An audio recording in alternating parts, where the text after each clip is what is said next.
প্রসাদের আয়োজন করেছি। ভগবানের ভোগ নিবেদন হবে, ভগবানের প্রসাদ সেবা হবে, আর তার সঙ্গে ভগবানের কথার প্রসাদ তারা শ্রবণ করতে পারে।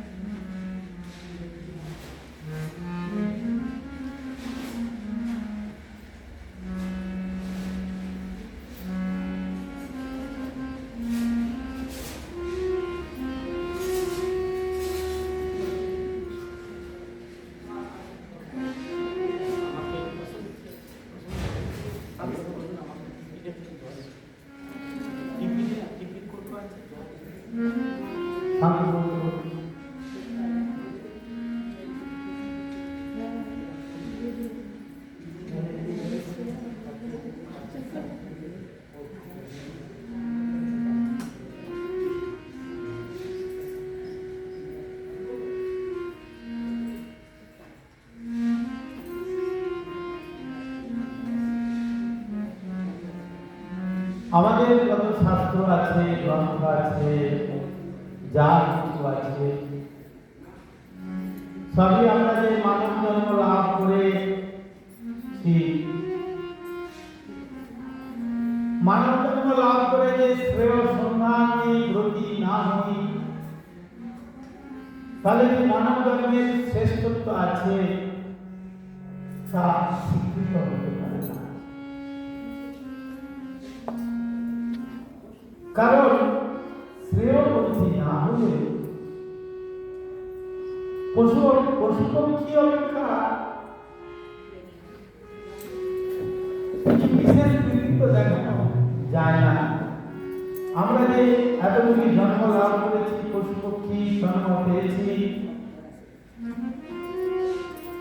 নিজেদের ইন্দ্রিয় তর্পণ করেছি,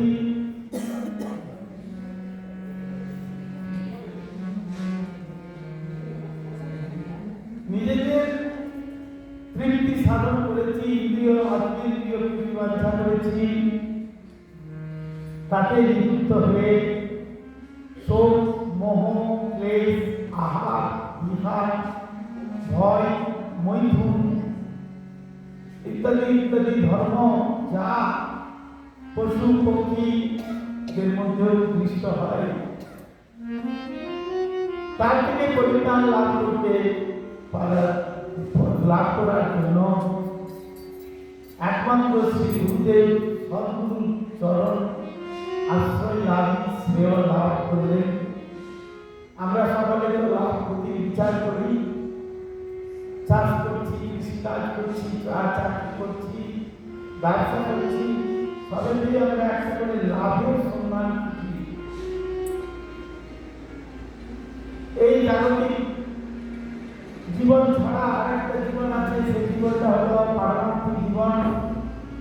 সেই পারমার্থিক জীবনে শ্রী গুরুদেবের প্রদানই হলো সবথেকে শ্রেয় লাভ।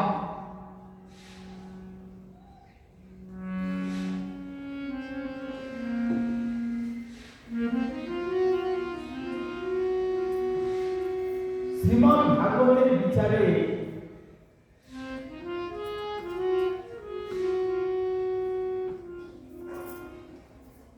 তারা যে মনে করে যে আমরা পশু জীবন লাভ করতে পেরেছি, বা এই যে মনুষ্য জীবন লাভ করে, এই যে মানব জন্ম লাভ করেও আমরা হরিভজন করছি না, আমরা খুব ভালো আছি, বা নানান রকম ভাবে চিন্তা করছে।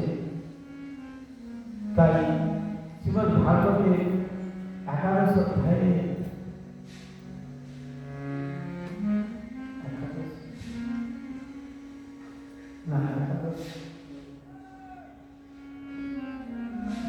মনে নেই কত নম্বর অধ্যায়, একটি শ্লোক আছে। সেই শ্লোকটিকে খুব সুন্দরভাবে বর্ণনা করেছেন ভাগবতে। লব্ধা সুদুর্লভম বহু সম্ভবান্তে মানুষ অর্থ চিত্তম মা গৃহ ধারো তুর্ণম যতেব না পথে ননু মৃত্যু যাবৎ নিঃশ্রেয়সায় বিষয় হলু সর্বস্বায়। মনুষ্য জন্মকে দেবদুর্লভ জন্ম বলেছেন। এই জগতের প্রায় সকল মানুষ জন্ম ঐশ্বর্য সুখ স্ত্রীতে আত্মঅভিমান করে। তাদের পক্ষে হরিভজন বা শ্রেয় অনুসরণে অতিরিক্ত হোক, কিন্তু অনেক জন্মের পরে এই মানব জন্ম লাভ করলাম, সুতরাং এটি অত্যন্ত দুর্লভ।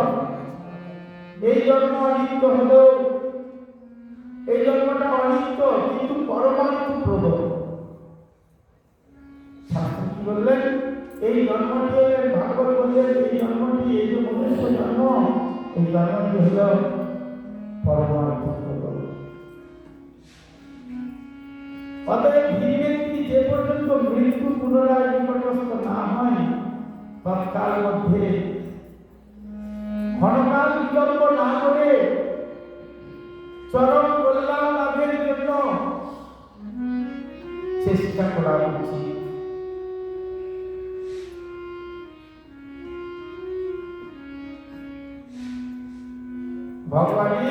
ভগবানকে নামামৃত আস্বাদন করতে বলেছেন।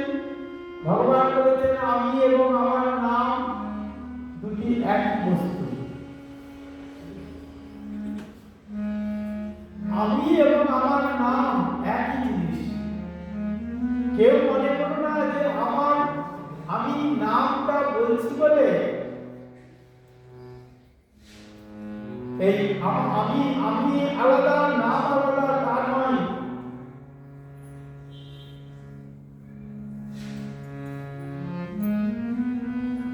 নাম এবং নামীকে সমান করেছেন। একদিকে নাম, একদিকে কৃষ্ণ ওজন হয়েছে। দেখা যাচ্ছে কৃষ্ণ আর কৃষ্ণ নাম, কৃষ্ণের যা ওজন, একটা তুলসী পাতায় কৃষ্ণ নাম লিখে তাই দিয়ে আরেকদিকে দিলে তার সমান।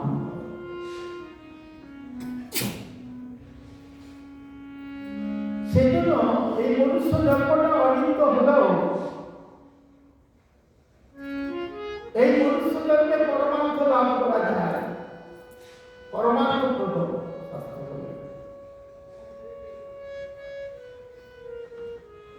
সুতরাং ধীর ব্যক্তি যতক্ষণ না পর্যন্ত মৃত্যুটা নিকটস্থ না হয়, সেই পর্যন্ত বা তৎকাল পর্যন্ত ক্ষণমাত্র বিলম্ব না করে চরম কল্যাণ লাভের জন্য চেষ্টা করা উচিত। জীবনের প্রথম হতে ভগবান ভজনে নিযুক্ত হতে হবে। আমরা কি মনে করি এখনই ভজন করবো, এখনই ভজন করবো, এখন কি ভজন করার সময় হয়েছে, তাই তো তিলক সেবা করবো কি করে, গোলায় মালা কি করে করবো, সব দেখবে, হাসবে, এই বয়সে নেবো। আচ্ছা, তোমার বয়স কত হয়েছে? না, এই সবে 60 হয়েছে।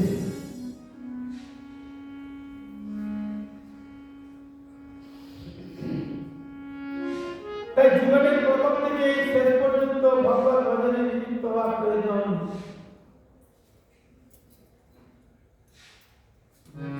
তবেই যদি আমরা জীবনের শেষ মুহূর্ত পর্যন্ত সর্বদা শ্রী ভগবান স্মৃতিতে জাগরুক থাকতে পারি। তাই প্রহ্লাদ মহারাজ বললেন, খুব সুন্দরভাবে উপদেশ দিয়েছেন, সেই উপদেশটিকে আমাদের সুন্দরভাবে গ্রহণ করা উচিত। কি উপদেশ দিয়েছেন? কৌমার আচরে প্রাজ্ঞ ধর্মান ভাগবতারিহ দুর্লভম মনুষ্যং জন্ম তদম্ব ধ্রুবম অর্থদ।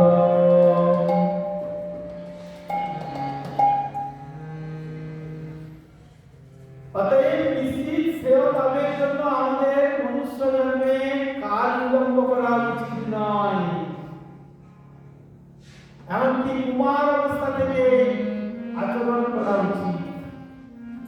কোন জায়গায় শাস্ত্র বলেছেন 8 বছর থেকে 80 বছর পর্যন্ত করো, কন্টিনিউ। আর এখানে প্রহ্লাদ মহারাজ কি বললেন? কুমার অবস্থায় কৌমার আচরে থাকো, ধর্মান ভাগবত আদি। তখন কি হবে? আমরা দেখতে পাই আহার বিহার মৈথুন আদি বিষয়ে পশু পক্ষাদি জন্ম আমরা অনেকগুলো লাভ করেছি, কিন্তু সেখানে মিশ্র মঙ্গলের পথ রুদ্ধ।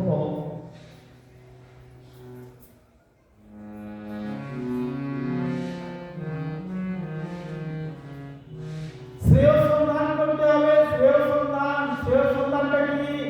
কৃষ্ণ নাম গ্রহণ করতে হবে, গুরুপাদ পদ্ম আশ্রয় করতে হবে,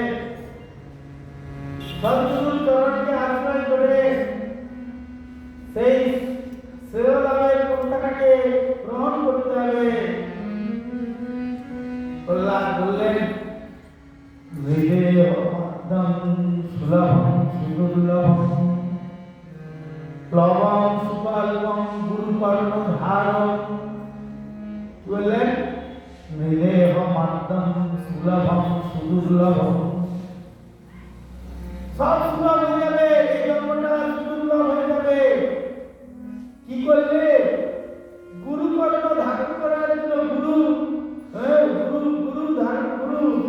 গুরুপাদ কর্মের প্রয়োজন। গুরুপাদ কর্ম লাভ করতে পারলে, গুরুপাদ কর্মের সেবা করতে পারলে, গুরুপাদ কর্মের চরণাশ্রয় করতে পারলে, তাহলে কি হবে? এই দুর্লভ যে মানব জন্ম পেয়েছি, এই দুর্লভ মানব জন্মটা সুদুর্লভ হয়ে যাবে।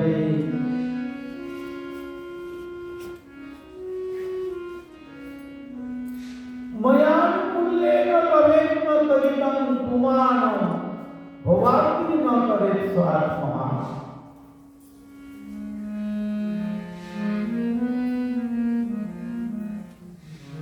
কোটি টাকা একজন দরিদ্রের কাছে দুর্লভ হলেও যার কাছে আছে তার কাছে অতি সুলভ। তাই এই মনুষ্য জীবনকে সুপুটু পটুতার নৌকা বলা যায়। নদী পার হতে যেমন নৌকার প্রয়োজন, তেমন আবার সুযোগ্য কর্ণধারণ প্রয়োজন। এই ভবানটি থেকে, এই জলজগৎ থেকে চিন্ময় জগতে পার হয়ে যাওয়ার জন্য শ্রী গুরুপাদ পদ্মের চরণাশ্রয় করতে হবে। গুরুপাদ পদ্ম সকলের পূজ্য, ভগবানের মতো গুরুদেব আমাদের কাছে পূজ্য। অনুরূপ এই সংসার সাগরে পাড়ি দেওয়ার জন্য এই মনুষ্য জীবনে সবগুলোই একমাত্র উপযুক্ত কর্মধার। যিনি নিরাপদে আমাদেরকে সংসার সাগর হতে উত্তীর্ণ করে ভগবান রাজ্যে নিয়ে যেতে পারেন, সেই গুরুপাদ পদ্ম। তাকে কেউ কেউ অস্বীকার করতে পারেন, কিন্তু ব্যক্তি বিশেষের মতের দ্বারা যেমন ভগবানের অস্তিত্ব লোপ পায় না, সেই গুরুপাদ পদ্ম তত্ত্ব ব্যক্তি বিশেষের মতের দ্বারা গুরুত্ব হারিয়ে ফেলে না। তাই একমাত্র ভগবানের চরণ চিন্তা করতে হবে, কেমন ভাবে আমি ভগবানকে লাভ করতে পারব। গুরু কৃষ্ণ রূপম শাস্ত্রের প্রমাণে গুরু রূপে কৃষ্ণ কৃপা করে ভক্তগণে।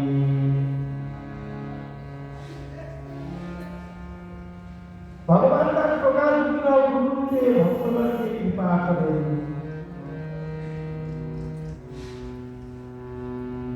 তাই শিষ্যের দাবি থাকে গুরুর প্রতি যদ্যপি আমার গুরু চৈতন্যের দাস, তথাপি জানিয়ে আমি তাহারও প্রকাশ।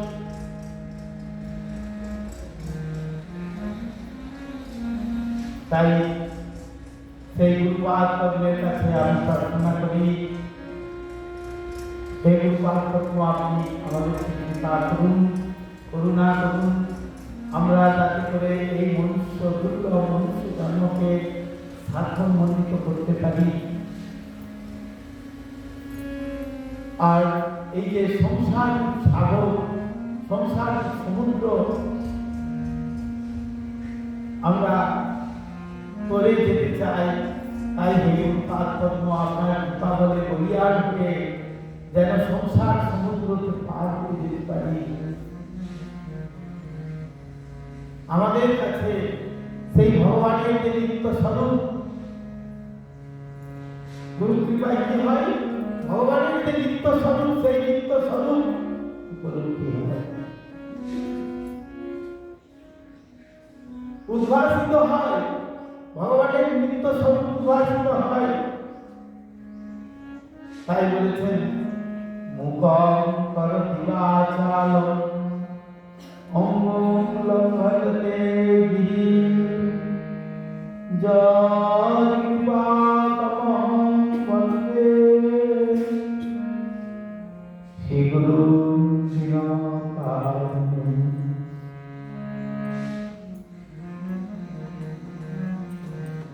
আশ্রয় করিয়া বন্দ দাদাকান্ত শ্রী গুরু চরণ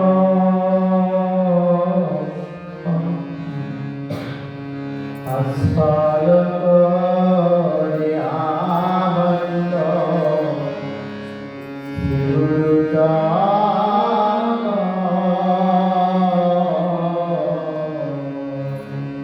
আশ্রয় করিয়া বন্দ শ্রী গুরু চরণ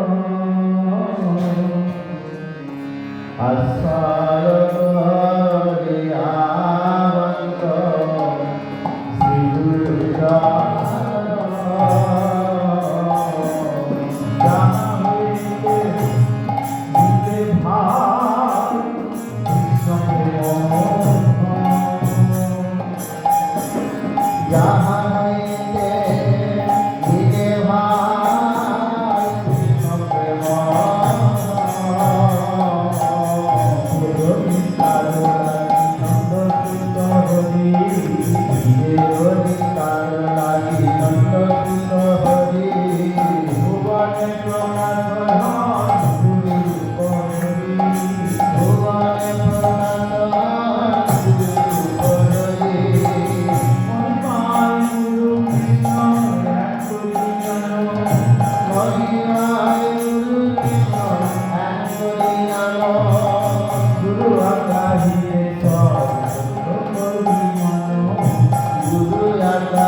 আর গুরু বিদ্যা যদি দেখো কখনো গুরু বিদ্যা যদি দেখো কখনো তোমরা প্রিয় গানাই করো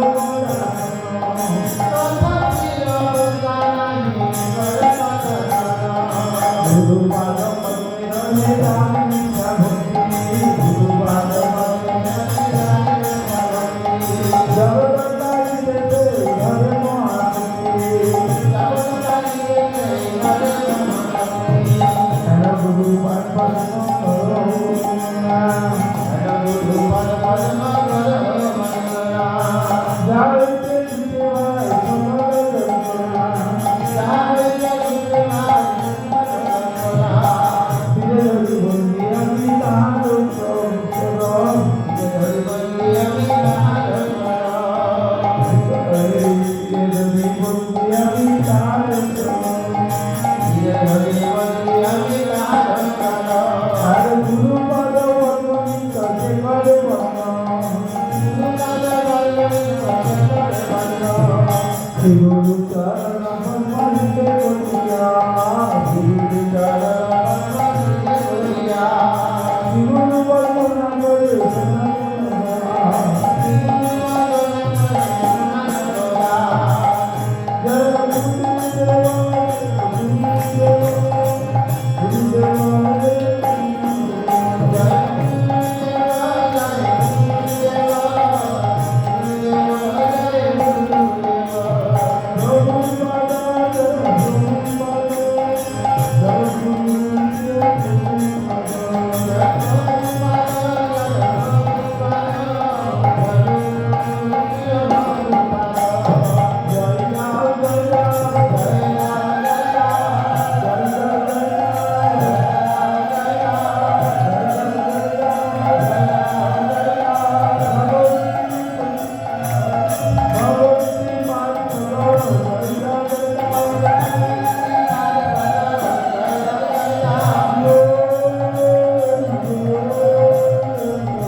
আমি এতক্ষণ যে পাঠের কথা বললাম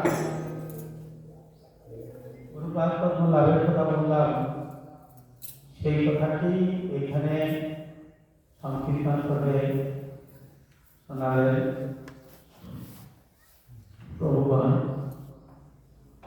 তাই এটা আমাদের গীতা জয়ন্তী মাস হচ্ছে গীতা গত পরশুদিন গীতা জয়ন্তী হয়ে গেল, কিন্তু এই মাসটি পুরোটি গীতার মাস।